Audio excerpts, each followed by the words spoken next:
1 Samuel chapter 19. Saul told his son Jonathan and all the attendants to kill David. But Jonathan was very fond of David and warned him, "My father Saul is looking for a chance to kill you.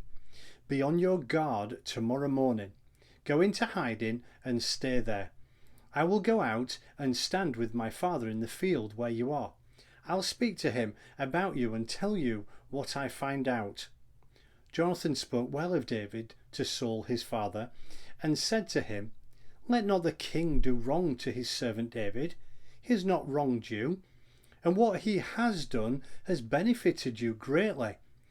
He took his life in his hands when he killed the Philistine. The Lord won a great victory for all Israel, and you saw it and were glad. Why then would you do wrong to an innocent man like David by killing him for no reason?" Saul listened to Jonathan and took this oath, "As surely as the Lord lives, David will not be put to death." So Jonathan called David and told him the whole conversation. He brought him to Saul, and David was with Saul as before. Once more war broke out, and David went out and fought the Philistines. He struck them with such force that they fled before him. But an evil spirit from the Lord came upon Saul as he was sitting in his house with his spear in his hand. While David was playing the harp, Saul tried to pin him to the wall with his spear, but David eluded him as Saul drove the spear into the wall. That night David made good his escape. Saul sent men to David's house to watch it and to kill him in the morning.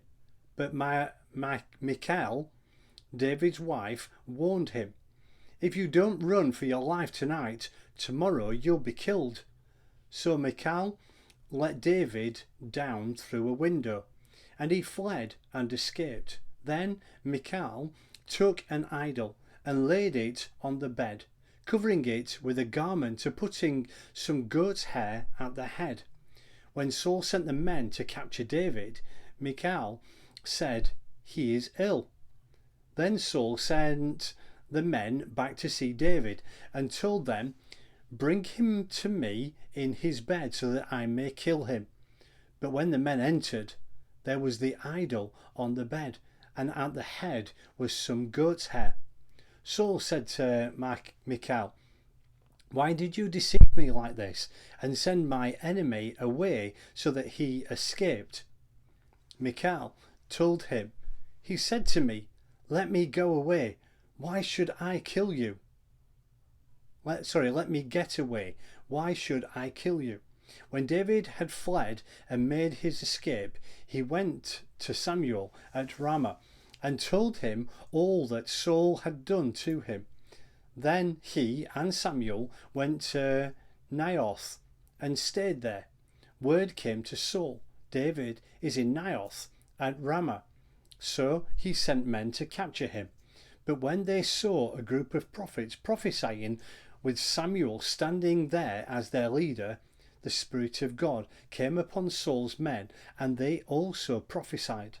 Saul was told about it, and he sent more men, and they prophesied too.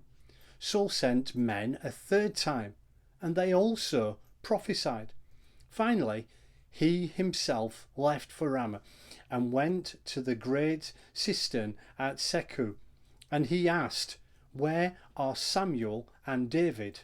"Over in Naioth in Ramah," they said.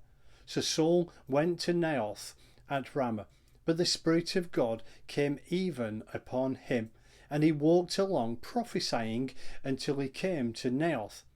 He stripped off his clothes and also prophesied in Samuel's presence. He lay that way all that day and night. This is why people say, "Is Saul also among the prophets?"